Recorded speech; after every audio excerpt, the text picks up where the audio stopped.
Welcome back to channel ஜோப் சரி தமிழா. எல்லா பசங்களுக்குமே ஒரு ட்ரீம் இருக்கும். காலேஜ் முடிச்சக்கப்புறம் நல்ல கம்பெனியில் போகணும், நம்ம தமிழ்நாட்டிலே லொக்கேஷன் இருக்கணும், பர்மனன்ட் ரோலாக இருக்கணும் அப்படின்னு. அந்த மாதிரி ஒரு ஆப்பர்ச்சுனிட்டி வந்திருக்கு விப்ரோவில் இருந்துங்க. ஆமாம், ஃப்ரெஷர்ஸ் நீங்கள் தாராளமாக அப்ளை பண்ணிக்கலாம். தமிழ்நாட்டில் தான் உங்களுக்கான ஜாப் லொக்கேஷன், பர்மனன்ட் ரோல் தான். அதனால விப்ரோலேருந்து வழங்கக்கூடிய பெனிஃபிட்ஸ் எல்லாமே இருக்குது. ஈஸியாக அப்ளை பண்ணிடலாம். ரொம்ப காம்ப்ளிகேட்டடான ப்ரொசீஜர்ஸ்லாம் எதுவுமே இல்லை. ஃபுல் டீட்டெயில்ஸை தெளிவாக சொல்கிறேன். ஒரு குட்டி இன்ட்ரோ ஸ்கிப் பண்ணாதீங்க. முதல்ல கோர்ஸில் ஜாயின் பண்ணி படிங்க. வேலை கிடைச்சா மட்டும் கோர்ஸ்க்கான ஃபீயை பே பண்ணுங்க. எப்படி சூப்பரில்? அக்கட் ஜாப்ல ப்ளே ஆஃப்டர் பிளேஸ்மெண்ட்ல கோர்சஸ் ஆஃபர் பண்ணுறாங்க. ஜாவா ஃபுல் ஸ்டாக்லேயும் மெயின் ஃபுல் ஸ்டாக்லேயும். டிஸ்கிரிப்ஷன் லிங்க் தரேன், அதை டச் பண்ணி இந்த ஒரு பேஜுக்கு வந்துடுங்க.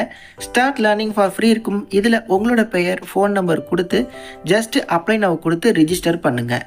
இந்த அக்வா ஜாப் மூலமாக நிறைய பேர் சக்ஸஸ்ஃபுல்லாக ஐடி கம்பெனிஸில் பிளேஸ் ஆகியிருக்காங்க. இவங்களே கிட்டத்தட்ட 500+ பார்ட்னர் கம்பெனிஸும் இருக்குது. ஓகே, பே ஆஃப்டர் பிளேஸ்மெண்ட்னு சொல்லிட்டீங்க. எப்படி அட்மிஷன் தருவாங்க? ரிஜிஸ்டர் பண்ணுற எல்லாருக்குமா? இல்லை, ஃபஸ்ட்டு உங்களுக்கு ஒரு அசைன்மெண்ட்டு, டெஸ்ட்டு அதெல்லாம் இருக்கும். அதில் நீங்கள் பர்ஃபார்ம் பண்ணுறதை பொறுத்து பே ஆஃப்டர் பிளேஸ்மெண்ட்டுக்கு நீங்கள் எலிஜிபிளா அப்படிங்கிறது இருக்குது. பே ஆஃப்டர் பிளேஸ்மெண்ட்டில் கிடச்சிட்டா ஓகே. அப்படி இல்லைனா செமி பே ஆஃப்டர் பிளேஸ்மெண்ட் இருக்குது. மினிமம் டியூஷன் ஃபீஸை பே பண்ணிவிட்டு பிளேஸ்மெண்ட் கிடச்சக்கப்புறம் ரிமைனிங் ஃபீயை கூட பே பண்ணிக்கலாம். டிஸ்கிரிப்ஷன் லிங்க் தரேன், ரிஜிஸ்டர் பண்ணி ட்ரை பண்ணுங்கள். நான் சொல்கிறேன்னு இல்லை, செல்ஃப் ரிசர்ச் பண்ணுங்கள், ரிவ்யூஸ் பாருங்கள். பிடிச்சிருக்குன்னா ஜாயின் பண்ணி படிங்க. ஏன்னா ஜாயின் பண்ணுற எல்லாருக்குமே வேலை கிடச்சிரும் அப்படிங்கிறது இல்லை. பட் பிளேஸ்மெண்ட் அசிஸ்டன்ஸ் கொடுக்குறாங்க, ட்ரை பண்ணுங்கள். அக்கஜோ. Okay, coming back to the notification. விப்ரோட அஃபிஷியல் பேஜ் நாக்குரியில் அப்டேட் பண்ணியிருந்தாங்க. இந்த கூகுள் ஃபார்மும் கொடுத்துருந்தாங்க. இந்த ஒரு ஆப்பர்ச்சுனிட்டிக்கு நீங்கள் அப்ளை பண்ண இந்த ஃபார்மை மட்டும் சப்மிட் பண்ணால் மட்டுமே போதுமானது. இதில் உங்களோட பேசிக் டீட்டெயில்ஸ் எல்லாமே கொடுத்துருங்க. Name, email ID, contact number போன்ற விஷயங்கள். சேம் டைம் என்ன காலேஜ், என்ன யூனிவர்சிட்டி, அரியர்ஸ் இருக்கா, உங்கள்ட்ட டிகிரி அப்புறம் இல்லைனா ப்ரொவிஷனல் சர்டிஃபிகேட் இருக்கா, இருக்குன்னா இருக்குன்னு கொடுங்க, இல்லைனா நாட் ரிசீவ்டு கொடுத்துக்கலாம். அதே மாதிரி கரண்ட் லொக்கேஷன் என்ன, தமிழ்நாடு, கரண்ட் டிஸ்ட்ரிக் என்ன, உங்களோட அட்ரஸ் வித் பின்கோடோட கொடுங்க. சென்னை லொக்கேஷனில் ஒர்க் பண்ண வில்லிங்கான்னு கேட்குறாங்க, எஸ் கொடுத்துக்கோங்க. இனிஷியலாக ஒரு 1 இயர் பார்த்தீங்கன்னா உங்களுக்கு சர்வீஸ் அக்ரிமெண்ட் இருக்கும், அதுக்கு கம்ஃபர்டபுளான்னு கேட்குறாங்க, நிச்சயமாக எஸ் கொடுங்க. வேக்சினேஷன் போட்டுட்டிங்களா 2 டோஸுமே அப்படின்ட்டு கேட்குறாங்க. 2னா 2 கொடுங்க, 1னா 1 கொடுங்க, இல்லை நாட் வேக்சினேட்டட் எதுவோ அதை நீங்கள் கொடுத்துக்கோங்க. அதே மாதிரி இந்த ஆப்பர்ச்சுனிட்டி நைட் ஷிஃப்ட்லேயும் இருக்கும், நைட் ஷிஃப்ட் ஒர்க் பண்ணுற மாதிரி இருக்கும்னு கேட்டிருக்காங்க. எஸ் கொடுங்க கண்டிப்பாக. இதுக்கெல்லாம் நீங்கள் எஸ் தான் கொடுத்து ஆகணும். அதுதான் ஒரு பேசிக் எலிஜிபிலிட்டி மாதிரி. அதே மாதிரி நான் மேலே சொல்ல எல்லா இன்ஃபர்மேஷனும் ரைட் அப்படிங்கிற மாதிரி கொடுத்து நீங்கள் எஸ் கொடுத்து இந்த ஃபார்மை சப்மிட் பண்ணிடலாம். விப்ரோலேருந்து பார்த்தீங்கன்னா இப்போது ட்ரெயினி ரோல் வந்திருக்கு நம்ம சென்னை லொக்கேஷனில். இந்த விப்ரோ நிறைய லொக்கேஷன்ஸில் இருக்குது, நம்ம சென்னையிலேயுமே இருக்குது. ஸோ சென்னை லொக்கேஷன்ஸ்க்கு தான் எடுக்கிறாங்க. நீங்கள் வேணால் சர்ச் பண்ணி பாருங்கள், நிறைய யூடியூப் சேனல்ஸில் இது தொடர்பான வீடியோஸ் போஸ்ட் பண்ணியிருக்காங்க. ப்ளஸ் என்னென்ன ப்ரிப்பேர் பண்ணணும் அப்படிங்கிறதுமே கொடுத்துருக்காங்க. Okay, trainee role. ட்ரெயினி அப்படிங்கிறதுனால இது வந்து ஒரு டெம்பரரி ஆப்பர்ச்சுனிட்டி அதெல்லாம் கிடையாது, பர்மனன்ட் ரோல் தான். இனிஷியலாக ஒரு 12 மந்த்ஸ் 1 இயர் வரையும் உங்களை ட்ரெயினியாக வச்சுருப்பாங்க, அதுக்கப்புறம் அப்படியே பர்மனன்ட் பண்ணிடுவாங்க. ஓகே, பட் அந்த ட்ரைனிங் டைம்லையுமே உங்களுக்கு நல்ல சேலரி அப்படிங்கிறது இருக்குது. ஓகே, ஸோ இதில் கொடுத்துருக்காங்க பாருங்கள். ஆஸ் எ ட்ரெயினியாக நீங்கள் வந்து கான்ஃபிகரிங் பண்ணுறது, டெஸ்டிங் பண்ணுறது, இதுக்கு தான் மெயினாக நீங்கள் ரெஸ்பான்சிபிலிட்டியாக இருக்கணும்.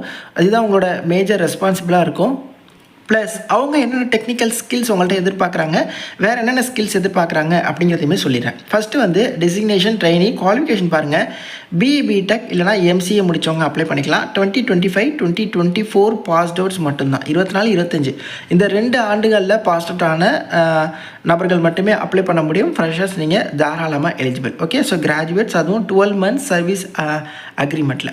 ஸோ டைமிங் பாருங்கள். அக்ரிமெண்ட் ஷிஃப்டிங் அப்படிங்கிறது உங்களுக்கு வந்து 9.5 ஹவர்ஸ் ஷிஃப்ட்டு, சாயந்தரம் 5:30லேருந்து 3 மணி வரையும் இருக்கிற மாதிரியான ஷிஃப்டாக இருக்கும். ஓகே, இதுக்கு வந்து பார்த்திங்கன்னா உங்களுக்கு நிறைய ரவுண்ட்ஸ் இருக்குது. ப்ளஸ் டெக்னிக்கல் இன்டர்வியூக்கு நீங்கள் சென்னை விப்ரோ ஆஃபீஸ் வர மாதிரி இருக்கும்.